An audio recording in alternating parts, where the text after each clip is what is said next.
নমস্কার, আমি জ্যোতিষ শাস্ত্রী শ্রী সনাতন বলছি।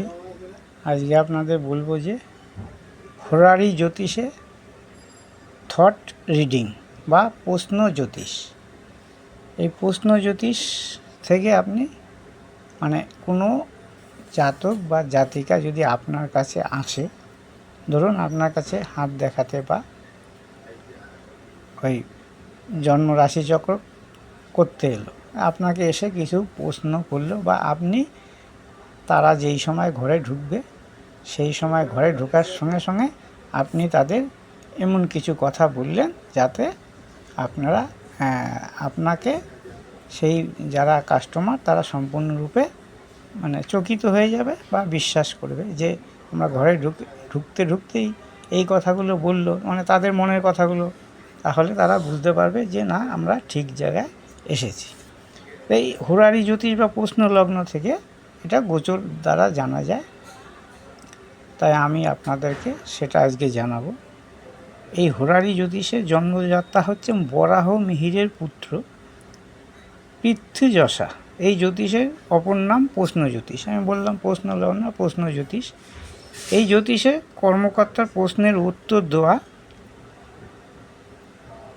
যায়, এমনি বলা যায় প্রশ্নকর্তা কি ভাবছে মনে মনে, সেটাও কিন্তু এই প্রশ্ন লগ্নে বা হোরারি সাহায্যে আপনি বলতে পারবেন। সেটা কি করে বলতে পারবেন না, চন্দ্র এবং লগ্নে সাহায্যে সেটা বলা সম্ভব হবে। তার আগে আমি একটা কথা আপনাদের বলে নিই, যেটা বলে থাকি। আমার মোবাইল নম্বর হচ্ছে 9333828747। আমার সঙ্গে যদি যোগাযোগ করতে হয় অবশ্যই এই নম্বরে যোগাযোগ করবেন। যে কোনো সমস্যার সমাধান, সেটা চাকরি, ব্যবসা, বিবাহ, পড়াশোনা, উচ্চশিক্ষা, ডাক্তার, ইঞ্জিনিয়ার, কী যোগ আছে, আপনার ছেলে কী নিয়ে পড়লে বা আপনার মেয়ে কী নিয়ে পড়লে তাদের শুভ হবে, কী নিয়ে চাকরি করলে বা বিদেশ যাত্রা আছে কি না, বিবাহ কেমন হবে, বিবাহ ভালো হবে কি খারাপ হবে, বিবাহ কোন দিকে হবে, বা বিবাহের পরে কোনো ঝুট ঝামেলা হবে কি না, বিবাহ সুখী হবে কি না, সমস্ত বিষয়ের উপর, অর্থনৈতিক অবস্থা কেমন হবে, সমস্ত বিষয়ের উপর সঠিক উপায়ে সঠিক মূল্যে আপনাদের বিচার করে থাকি। এবং এই বিচার ব্যবস্থা যাতে সঠিক হয় সেই জন্যে আমি অপ্রাণ চেষ্টা করি সঠিকটা বের করা এবং সঠিক বস্তু বের করা, আপনার কোন জিনিসটা দিলে আপনার জীবনে সমস্ত বাধা বিপত্তি দূর হবে। কারণ অনেকে হাতে বা দেখা যায় যে কত রকম গাছগাছা, মাদুলি, নানা রকম স্টোন পড়ে আছে, কিন্তু কাজ হচ্ছে না, পড়েই আছে, কাজ হচ্ছে না। কেন হচ্ছে না? তার কারণ হচ্ছে যেটা দরকার সেটাই হয়তো তার কাছে নেই। এরকম হতে পারে। এবং এখন তো সব বুঝতেই পারছেন, জ্যোতিষীরা বা তান্ত্রিক সেজে নানা রকমভাবে লোকের সাহায্যে, লোকের দুর্বলতার সুযোগ নিয়ে তারা ইনকামের রাস্তাটা বের করেছে। সেই জায়গা থেকে আপনারা একটু সাবধানে থাকবেন। সে যাই হোক, আমার ভিডিওটা যদি ভালো লাগে অবশ্যই লাইক, কমেন্ট, শেয়ার করবেন এবং সাবস্ক্রাইব করবেন, নতুন নতুন ভিডিও যাতে আপনাদের কাছে পৌঁছাতে যায় তাড়াতাড়ি। এই কদিন ভিডিও দিতে পারেনি, তার কারণ হচ্ছে অত্যাধিক কাজের চাপ ছিল, যার জন্য ভিডিওগুলো করতে পারিনি। যাই হোক, আজকে একটু কাজের চাপ কম, তাই আপনাদের সামনে এই নতুন একটা জিনিস তুলে ধরলাম, যেটা বলছে প্রশ্ন লগ্ন বা হোরারি জ্যোতিষ। তাহলে আপনাদের আমি দেখাবো কীরকমভাবে যে হোরারি জ্যোতিষ বা প্রশ্ন লগ্নে অ্যাপ্লাই করতে হলে লগ্ন কোথায় বসবে সেটা আগে ঠিক করতে হবে এবং চন্দ্র কোথায় থাকবে সেটা ঠিক করতে হবে। তাহলে আপনার ঘরে যদি কোনো কাস্টমার আপনার কাছে আসে, আপনি আসার সঙ্গে সঙ্গে পঞ্জিকা আপনার কাছে রেডি রাখতে হবে। সেই পঞ্জিকা দেখে সেই সময়কার লগ্ন কি আছে এবং চন্দ্র কোথায় অবস্থান করছে সেই বিষয়ে যদি আপনি সেই গ্রহচক্রে গোচর চক্রে সেই লগ্ন আর চন্দ্র বসালেন কোথায় আছে দিয়ে, তখনই বুঝতে পারবেন যে সে চন্দ্রর অবস্থান এবং লগ্নের অবস্থান দেখে আপনি বুঝতে পারবেন জাতক বা জাতিকা আপনার কাছে কী জন্যে এসেছে বা কী নিয়ে ভাবছে। এটা আপনি বলতে পারবেন বা এটা জানাও যায়, বলাও যায়। এবার এই ব্যাপারে অনেকেই অনেক রকম প্রশ্ন করতে পারে।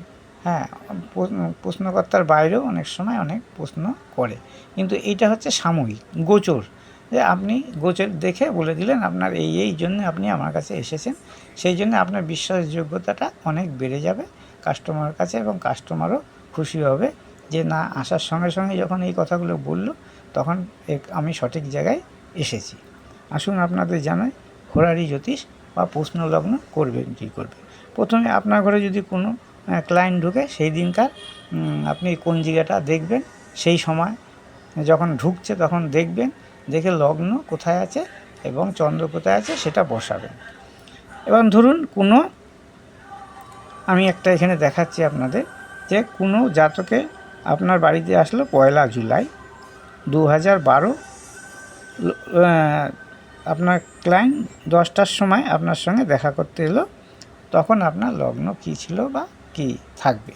তাহলে 2012, 1 জুলাই 2012 10টার সময় লগ্ন ছিল সিংহ। এই আমি দেখাচ্ছি আপনাদের, এই যে লগ্ন কী ছিল, সিংহ। লগ্ন সিংহ ছিল, আর কি হচ্ছে না, চন্দ্র ছিল বৃশ্চিক রাশিতে, এইখানে ছিল চন্দ্র, দেখুন। তাহলে 2012 সালের 1 জুলাই 10টার সময় চন্দ্র ছিল চতুর্থে এবং লগ্ন ছিল, মানে লগ্ন ছিল সিংহে, চন্দ্র ছিল বৃশ্চিকে। এর ফলে কি বোঝা যাচ্ছে না, লগ্ন হিসাবে চন্দ্র চতুর্থে। এবার লগ্ন হিসাবে চন্দ্র চতুর্থে থাকা, চন্দ্র হচ্ছে মনের কারক গ্রহ। যে কোনো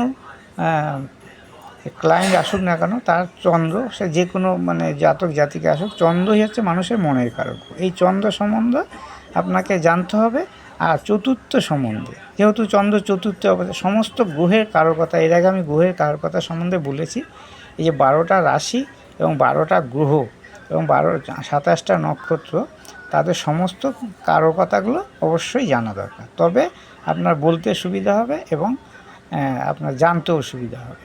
এখানে ধরুন এই, এবার সেই যেই জাতিকা এসেছে বা জাতক এসেছে, লগ্ন ছিল তার সিংহ, চন্দ্র ছিল চতুর্থে। তাহলে চতুর্থ থেকে কি আমরা বিচার করি না, চতুর্থ থেকে বিচার করি আমরা মা বিচার করি, সংসারের সুখ দুঃখ, বন্ধু, শিক্ষা, বাড়ি গাড়ি ইত্যাদি বিচার করা হয়।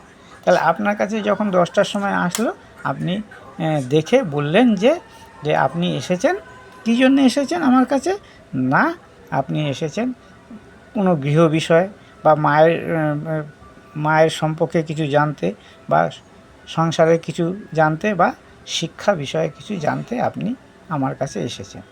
যদি এই কথাটা আপনি বলেন, সেই জাতক বা জাতিকা আশ্চর্য হয়ে যাবে যে সে কী করে বললো আমি ঢোকার সঙ্গে সঙ্গে। এটাকেই বলে থ্রড রিডিং বা প্রশ্নলগ্ন বা হোরারি জ্যোতিষ, আপনি যেটাই বলতে পারেন।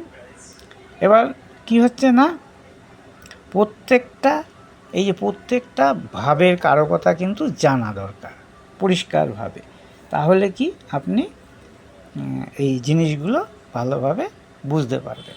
এবার ধরুন লগ্ন যদি এখানে থাকে, লগ্ন সিংহই রইল, এটা চতুর্থ না হয়ে যদি পঞ্চমে হতো, চন্দ্র যদি পঞ্চমে থাকতো, তাহলে আপনার কি প্রশ্নের উত্তর হতো। তাহলে পঞ্চম থেকে কি বিচার করা হয় সেটা আগে জানতে হবে। পঞ্চম থেকে বিচার করা হয় যে সন্তান, পঞ্চম থেকে বিচার করা হয় বিদ্যা, বুদ্ধি, প্রেম, ভালোবাসা এবং রোগের অসুস্থ যে থাকে সেই থেকে মুক্তি, এগুলো নানা রকমভাবে বিচার করা হয়। তাহলে আপনার যদি ধরুন চতুর্থ না থেকে যদি পঞ্চমে থাকতো, তাহলে আপনাকে বলতে হতো আপনি এসেছেন যে কিসের জন্য এসেছেন, না চন্দ্র সন্তানের জানার জন্যে, বা কেউ যদি মানে সন্তানের ব্যাপারে জানতে এবং সন্তানের শিক্ষা বা প্রেম প্রীতি বিষয়, ভালোবাসার বিষয় এবং রোগ সারবে কিনা সেই বিষয়ে হয়তো আপনি আমার কাছে এসেছেন এটা জানার জন্য। তাহলে এইটা যদি আপনি বলতে পারেন এই দেখে, তাহলে আপনাকে যে কোনো মানে জ্যোতিষের কাছেই তো জানা যায়, তাহলে সেই পাবলিক বা সেই ক্লায়েন্ট আপনাকে কিন্তু সম্পূর্ণরূপে বিশ্বাস করবে। চন্দ্র মনের কারক গ্রহ, চন্দ্র দ্বারাই কিন্তু মনের হদিশ পাওয়া যায়। তো চন্দ্র অবস্থান সবচেয়ে গুরুত্বপূর্ণ এই হোরা জ্যোতিষে। এবার লগ্ন থেকেও করা যায়, কেন করা যাবে না, সব থেকেই করা যায়। ধরুন কোনো জাতকের 2রা জুলাই, এখানে 2রা জুলাই আপনার হলো, এটা আমি মুছে থাক, এটা আমি এমনি করে দেখাচ্ছি আপনাদের। কোনো জাতক 2রা জুলাই আপনার বাড়িতে এলো, 2রা জুলাই, সেই তারিখ সময় সাল 2012, তাহলে আর 2012-তে 11টার সময় আপনার চেম্বারে বা আপনার কাছে আইলো, আপনি পঞ্জিকা খুলে সেই সময় দেখলে গোচরে সেগুলো বসালেন, তাহলে 2012-তে লগ্ন কিন্তু আর এটা ছিল না, মানে লগ্ন 2.25 ঘন্টা বা সে এসেছে কটার সময় না 11টার সময়, লগ্ন হয়ে গেছে আপনার কন্যা লগ্ন হয়ে গেছে। আর কি, কন্যা লগ্নে হয়ে যাওয়ার ধরুন, আর চন্দ্র কোথায় অবস্থান করেছে, চন্দ্র কিন্তু এইখানেই আছে, চন্দ্র এখানে আছে, তাহলে কন্যা লগ্ন, চন্দ্র এখানে, এটা আমি লগ্ন থেকে যেহেতু বিচার করব সেহেতু লগ্ন বলছি। তাহলে এখানে কী হচ্ছে, কন্যা লগ্ন, লগ্নের যে অধিপতি বুধ গোচরে 11শ স্থানে রয়েছে। বুধ কোথায় রয়েছে না এইখানে, যেহেতু লগ্ন ধরে করছি, বুধ এখানে অবস্থান করছে, তাহলে এটা বুধের অবস্থান দেখতে হবে লগ্ন থেকে করলে। তাহলে এখানে বুধ গোচরে যেহেতু 11শ স্থানে আছে, তাহলে 11শ থেকে কি জানা যায় না, বড় ভাই বোন, নিজস্ব আয়, রোগ নিরাময় এবং সাফল্য হবে কি না। তাহলে যখনই আপনার কাছে আসলে, আপনি যদি লগ্ন ধরে করেন, প্রশ্নকর্তা লগ্ন যদি কন্যা হয়, বুধ 11শে থাকে, তাহলে আপনি বলতেই পারেন যে আপনার বড় ভাই সম্পর্কে জানতে বা বড় বোন সম্পর্কে জানতে এসেছেন, বা নিজের অর্থনৈতিক আয় কেমন হবে সেটা জানতে এসেছেন, এবং আপনার জীবনে সাফল্য আসবে কি না সেটা জানতে আপনি এসেছেন, এবং আপনার পরিবারে যে রোগ ভোগ যে সম্পর্ক যুক্ত আছে সেগুলো নিরাময় হবে কি না। এরকমভাবে থট থ্রেটিং বা প্রশ্নলগ্ন বিচার করা হয়। এইভাবে আপনি যদি বিচার করেন যে কোনো বিষয়ের উপর, আপনি দেখবেন আপনার বিচার ব্যবস্থা কিন্তু ভালোভাবে মিলে যাবে। এটাই হচ্ছে থট রিডিং বা প্রশ্নলগ্ন বা হোরারি জ্যোতিষ। এগুলো আরও অনেক কিছু বলা যাবে, সব বললাম না, চন্দ্র আর লগ্ন হিসাবে যদি আপনি বিচার করে থাকেন। এবার যদি এই চন্দ্র যেহেতু তৃতীয় আছে, দেখুন এখানে লগ্ন হিসাবে চন্দ্র তৃতীয়, তাহলে এখানে তৃতীয় যেহেতু লগ্নের কথা বললাম, এবার চন্দ্রের কথা বলি, তাহলে এবার কী হবে, চন্দ্র থাকলে যে আপনার কর্ম পরিবর্তন যোগ হতে পারে, বা চাকরিতে বদলি হবে কি না, আপনি ভ্রমণে যেতে ইচ্ছুক বা ভ্রমণ ঠিক মতো হবে কি না, ভাই বোন সম্বন্ধে আপনি ভাবতে পারেন, ভাই বোন তৃতীয় থেকে বিচার হয়, এগুলো নিয়ে আপনি আমার কাছে এসেছেন এই সব জানতে। তাহলে আপনার গোচরের যে অবস্থান এবং গোচরের যে প্রশ্নলগ্ন, এগুলো কিন্তু সঠিকভাবে মিলে যাবে। সম্পূর্ণ সঠিক মিলাতে গেলে কিন্তু সমস্ত জ্যোতিষ দেখতে হবে। এটা হচ্ছে প্রশ্নলগ্ন, মানে হঠাৎ কিছু প্রশ্নের উত্তর দেওয়া, এটা করা যায়, এবং তাতে মানুষ স্যাটিসফাই হয়, এবং যার কাছে আসে সেও বুঝতে পারে তার দৌড় কত দূর, যেটা কেমন তার ক্ষমতা কত দূর, এটাও জানতে পারে, এবং নিজেও স্যাটিসফাই, এবং যে আসে ক্লায়েন্ট সেও কিন্তু সম্পূর্ণরূপে জ্যোতিষে বিশ্বাস করবে। তাহলে আমার এই ভিডিওটা যদি ভালো লাগে অবশ্যই লাইক কমেন্ট শেয়ার করবেন, কারণ আমার ভিডিও দেখছি, অনেকেই দেখছে এবং নানা রকম কমেন্ট করছে, এবং উত্তর দিচ্ছি না যে তা নয়, এবং আমার এই ভিডিও দেখে অনেক ক্লায়েন্ট আমার বেড়ে গেছে। আমি তো আগে ভিডিও করতাম না, অনেকে বলছে আপনি কেন আগে করিনি, ইচ্ছা করেনি, বা এইভাবে আসার প্রয়োজন মনে করিনি, কারণ এখন দেখতে পাচ্ছি যে জ্যোতিষ নিয়ে অনেকে ছেলে খেলা করছে, যে জ্যোতিষ নিয়ে মানুষকে ঠকাচ্ছে। এই জন্যই এসেছি, যাতে আপনারা না ঠকেন, বা আপনারা ভালো জ্যোতিষের কাছে গিয়ে পড়েন, এবং ভালো জ্যোতিষের দ্বারা আপনাদের মানে জীবনে সাফল্য অর্জন করতে পারেন, তাদের কাছে গিয়ে, সেইটার জন্যই এসেছি, আর কিছুই না। আমার এই ভিডিও ভালো লাগলে অবশ্যই লাইক শেয়ার কমেন্ট করবেন। আমার মোবাইল নম্বর তো জানেনই, 9333828747। আজকে এই পর্যন্তই, নমস্কার।